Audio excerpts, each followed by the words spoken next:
You wipe. Everyone does. But how you do it depends almost entirely on where you happen to be born.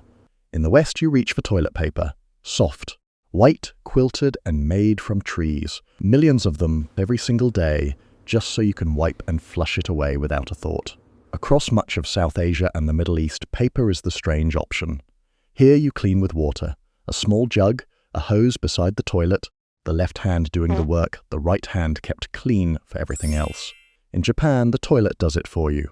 A heated seat, a warm jet of water aimed exactly where it needs to go, a warm air dryer, and a row of buttons for things you did not know a toilet could do. And in France, Italy, and much of southern Europe, there is a second little basin right beside the toilet. The bidet, built for one job, and one job only. Not one of them is how your ancestors did it. Because for almost the entire history of the human race, none of this existed. No paper, no plumbing, no running water, no soft white roll waiting on the wall. So what on earth did people actually use? We are going to travel through 20,000 years to find out, region by region, empire by empire, all the way back to the Ice Age and all the way forward to the roll in your bathroom right now. And the answers are far stranger and far filthier than you think. Let's start at the very beginning. Picture the world 20,000 years ago. The last Ice Age is at its peak.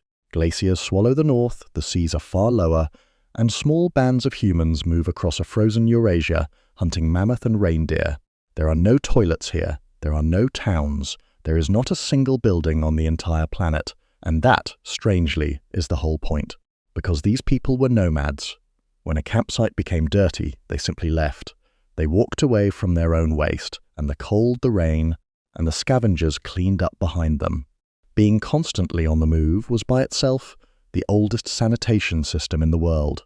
So when nature called, you walked away from the group, out into the snow or the brush, and you used whatever the land handed you. In summer, a fistful of leaves, soft grass or moss. Moss was a favorite for a reason. Some species are absorbent and even mildly antibacterial. The closest thing the Ice Age had to a wet wipe. By a river, you used the simplest tool of all, water and your hand. In deep winter, with the ground frozen and the plants dead, you used snow, cold but clean, or a smooth flat stone, worn round by the river, wiped and tossed away. There was no shame in any of it, and no privacy either. You did your business in the open fast, watching the tree line for predators, and you got back to the fire. This was the human normal for tens of thousands of years. Leaves, moss, water, snow, stone. Nothing made, nothing manufactured, nothing saved. And it stayed that way until humans did the one thing that would change wiping forever. They stopped walking. They settled down. And the moment they did, they created a problem they had never had before. Roughly 10,000 years ago, in the Fertile Crescent, the arc of land curving through the modern Middle East, humans did something revolutionary. They planted seeds, they tamed animals, and for the first time, they stayed in one place. Villages appeared. Jericho, one of the oldest towns on Earth. Settlements of mud brick houses packed close together, with hundreds of people living side by side. It was the birth of civilization. It was also the birth of a brand new disaster. Filth, because a nomad walks away from waste. A farmer cannot. Suddenly hundreds of people were eating, drinking and relieving themselves in the same small space day after day, year after year. The waste did not leave, it piled up. At early towns like Catalhoyuk, archaeologists find rubbish and waste heaps, middens, built up just outside or even between the houses. People threw their scraps, ash and worse onto these growing mounds. For wiping itself, little had changed. They still used what grew nearby. Reeds and rushes from the wetlands, broad leaves, handfuls of grass, and water from the well or the river. But the danger had changed completely. Living in your own filth meant flies, contaminated water, and disease spreading through a crowded village. This is the moment human beings first started getting sick from their own waste, a problem that would haunt cities for the next 10,000 years. We can actually see it happen. When scientists study ancient toilets and preserved human waste from this period, they find a sharp rise in intestinal parasites, worms like whipworm and roundworm, settling down, living close to animals, and fertilizing crops with human dung gave these parasites the perfect path back into our bodies. Farming fed more people than ever before. It also made them wormier and sicker than their wandering ancestors had ever been. The early farmers had no real answer yet. They simply lived with the smell and the sickness. But as villages grew into the first true cities, someone, somewhere, finally had an idea so obvious and so brilliant that we still use it today. Build a special seat, dig a pit beneath it, invent the toilet. 5,000 years ago, in the land between the rivers Tigris and Euphrates, the world's first cities rose from the mud. This was Mesopotamia, and its city of Uruk may have been the largest settlement humanity had ever built. These were the first true superpowers, ruled by kings and priests, and they gave us writing, the wheel, and something far less famous but just as important, the first known toilets. Around 3,000 years before Christ, in Mesopotamian homes and palaces, archaeologists have found them. Built seats of brick or ceramic, raised off the floor, positioned over a deep pit. Some were pedestals you sat on, others were squat toilets set into the ground, and beneath them, an invention of pure genius. The pit was lined with stacked ceramic rings, like a column of clay pipes sunk into the earth, letting the liquid seep away into the soil while the solids stayed below. These were among the first sewers and drains ever made. So how did a Sumerian wipe, with what they had close to hand, quite literally, broken pieces of pottery smoothed at the edges and small stones, rinsed with water? In a world of clay pots, a shattered jar always provided fresh material. And here is a strange footnote from the other end of the world. Far to the northwest, in Stone Age Scotland, the village of Skara Brae was building stone huts with what looked like indoor toilets, little recesses with drains running out through the walls. The same idea appearing independently on the cold edge of Europe, but Mesopotamia's pits and pipes, impressive as they were, would soon be put to shame, because at the very same time, 1,000 miles to the east, another civilization was building a sanitation system so advanced that nothing would match it for nearly 4,000 years. Around 4,500 years ago, along the Indus River in what is now Pakistan and northwest India, stood one of the greatest civilizations of the ancient world, the Indus Valley civilization, and its astonishing planned city, Mohenjo-Daro. While most of the world still squatted over a hole, the people of Mohenjo-Daro were living in the most hygienic city on the planet, by a margin that is almost hard to believe. Nearly every house had its own private toilet, not a shared pit. A personal, built-in toilet, often on the ground floor or even upstairs, and those toilets were not just holes, they connected to drains. Cupboard brick channels ran beneath the streets of the entire city, carrying waste and dirty water away from the homes. The drains had a carefully calculated slope so the water always flowed. They had inspection holes so workers could clear blockages. It was a complete, city-wide sewage network. This existed 4,500 years ago. The Romans, who we praise for their plumbing, would not match this for over 2,000 years. Most of Europe would not have anything close until the 1800s. Water was at the heart of everything here.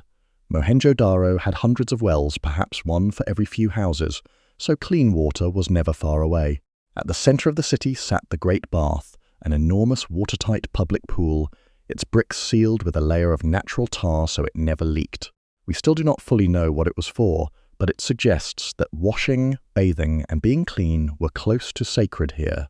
This was a culture that may have valued cleanliness more than almost any other in the ancient world. For cleaning themselves, the people of the Indus almost certainly used water. This is the deep root of a tradition that still covers half the world today. Washing with water, using the left hand, keeping the right hand clean for food and greeting.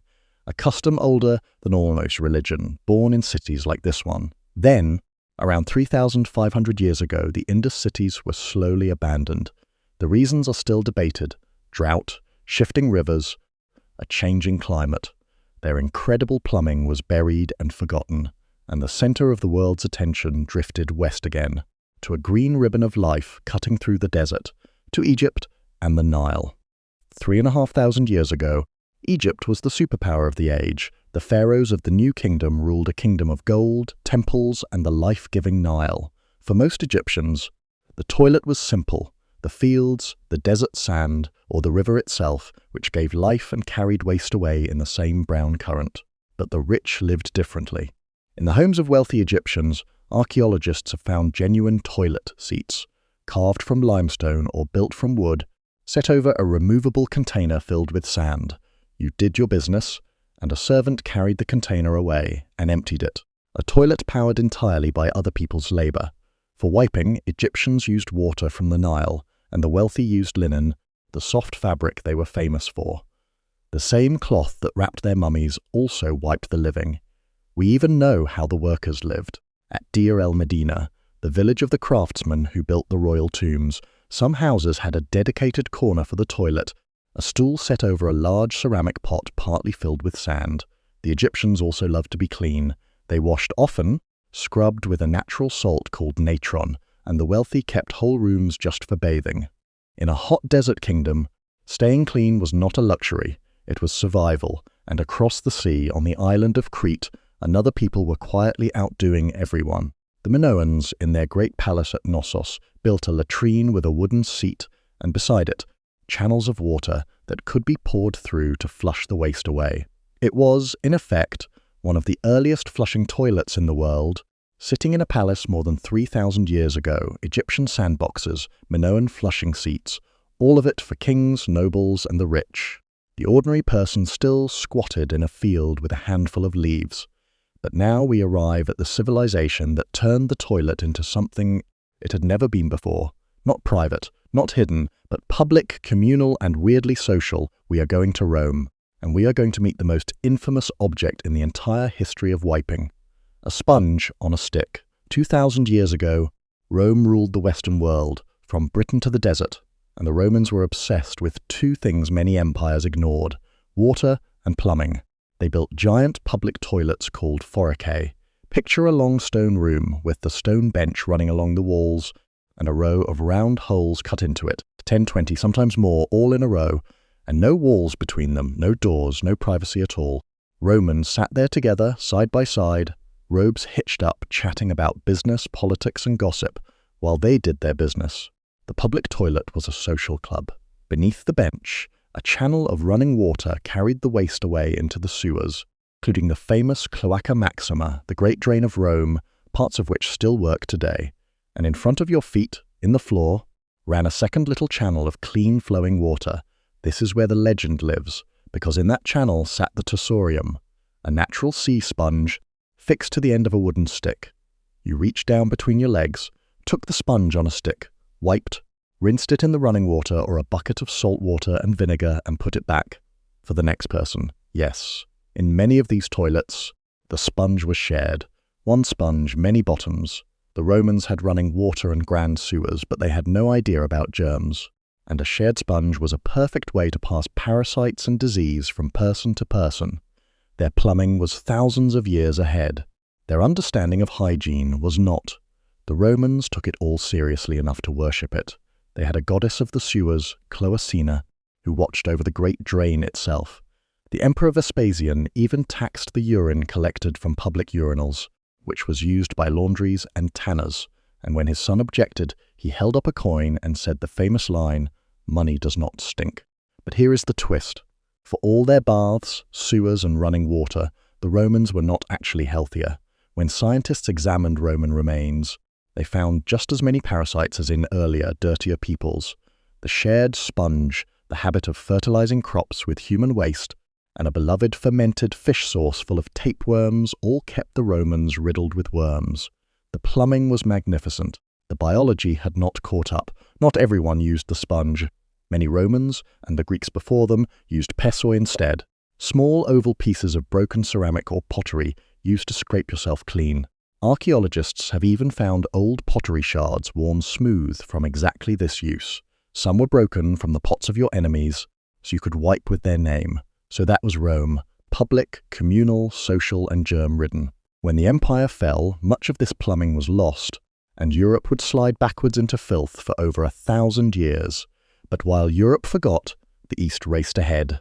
Because at the other end of the world, a Chinese inventor was about to create the single most successful wiping tool in human history.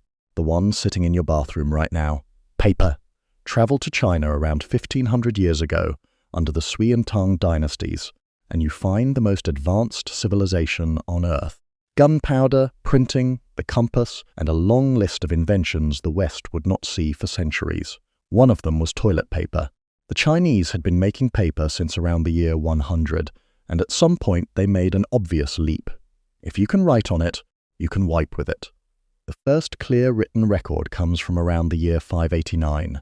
A scholar named Yan Jitui wrote a striking line. He said he dared not use paper for the toilet if it had quotations or the names of the wise sages printed on it, which tells us two things. People were already wiping with paper, and even then they worried about what was written on it. Before paper became common, the Chinese used something else, a tool used across much of Asia for centuries, the hygiene stick, a flat sliver of bamboo or wood, smoothed down, used to scrape rather than wipe. Buddhist texts describe their use, and archaeologists have dug up these personal sticks at ancient sites. At an old relay station on the Silk Road, scientists found a bundle of these used hygiene sticks, some still wrapped in cloth, with ancient parasite eggs preserved on them. 2,000 years later, we can still tell exactly what they were used for. But paper won. It was soft, cheap once mass-produced, and it worked. By the centuries that followed, toilet paper spread across China completely. The rest of the world had no idea what it was missing and would not catch up for over 1,000 years. While China wiped with smooth, manufactured paper, the rest of humanity was still using leaves, sticks, shards, and sponges. The gap was enormous. Now let's jump forward another 1,000 years and look at two worlds at the exact same moment that could not have been more different. The gleaming, water-washed cities of the Islamic Golden Age and the muck-filled streets of medieval Europe. 1,000 years ago, the most sophisticated cities in the world were not in Europe. They were in the Islamic world. Baghdad, the capital of the Abbasid Caliphate, was a center of science, medicine, and learning with hundreds of thousands of people, and it was clean. Cleanliness was woven directly into daily life and faith. Washing with water, called istinja, was the expected way to clean yourself after the toilet, using water poured from a small vessel in the left hand. Cities had public bathhouses, the hammams, on almost every corner. Baghdad had sewage systems and waste collection, while much of Europe had open ditches. Now travel north and west to Europe at the very same time, and the contrast is brutal. In the great stone castles, lords used a garderobe, a small stone closet built into the outer wall, with a simple seat over a long vertical shaft. Everything dropped straight down the outside of the castle wall, into the moat or a pit below. For wiping, they used hay, straw, moss, or torn rags. In the towns, it was worse. Ordinary people used a chamber pot, a simple bowl, and then emptied it straight out of the window into the street below, sometimes with a shouted warning. The streets ran with filth, waste piled in cesspits beneath houses, and someone had to clean those cesspits. That job belonged to the gong farmer who worked at night, climbing into pits of human waste to dig it out by hand.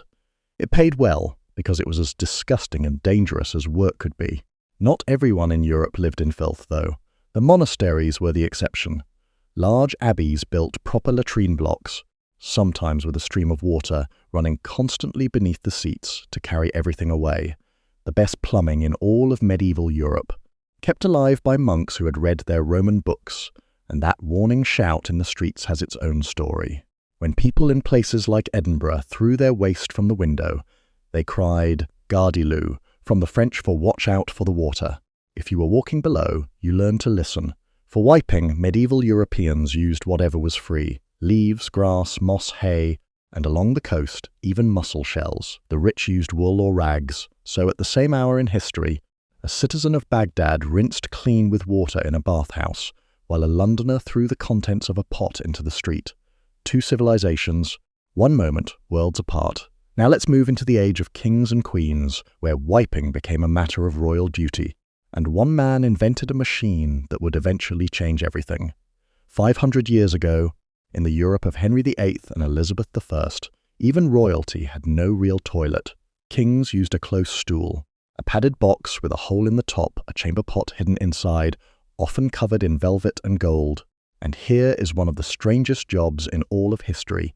The King of England had a servant whose entire role was to attend him at the toilet. He was called the groom of the stool. He handed the king the cloth, helped him clean, and managed the royal bowels. It sounds humiliating.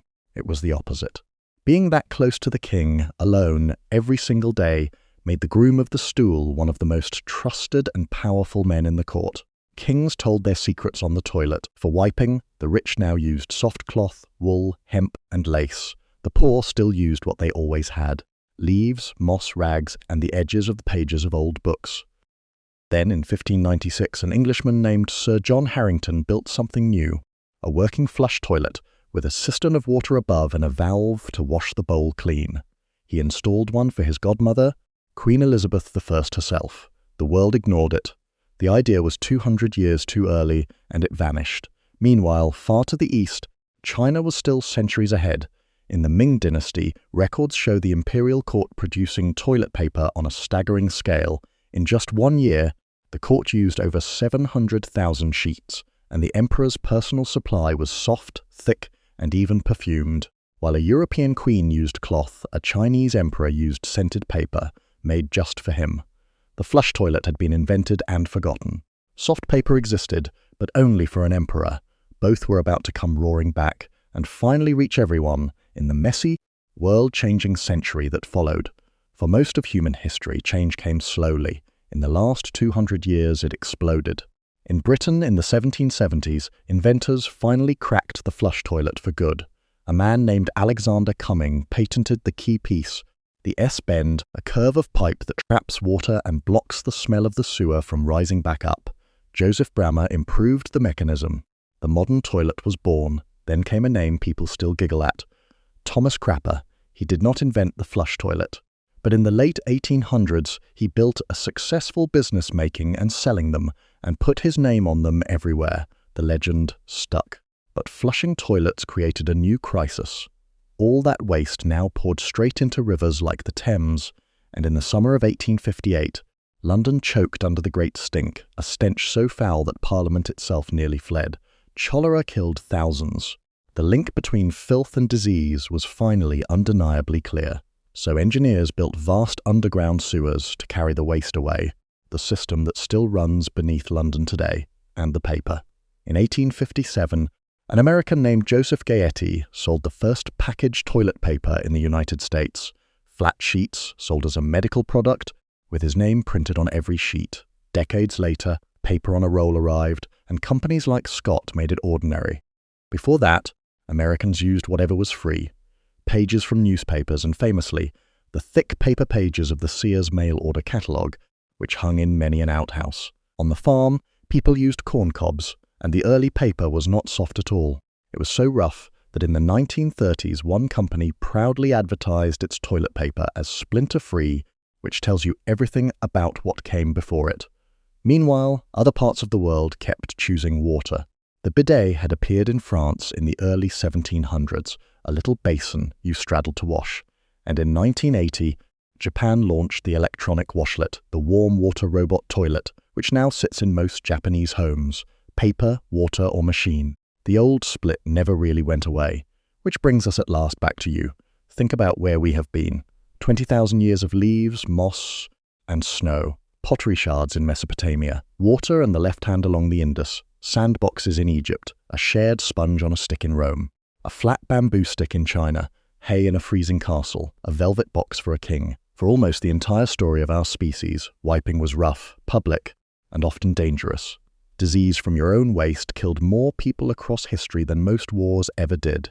And then, in just the last blink of time, it all changed. Clean water, sealed sewers, soft paper, a private room with a lock on the door.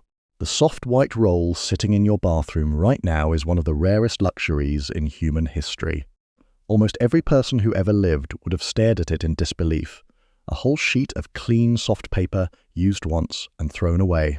The next time you reach for it, remember the leaves, the moss, the stones, the shards, and that infamous Roman sponge. You are not just wiping. You are the lucky end of a 20,000-year story. And if you've enjoyed traveling through it, stay with me. There are far more strange and forgotten corners of history waiting. And I would love to show you the next one.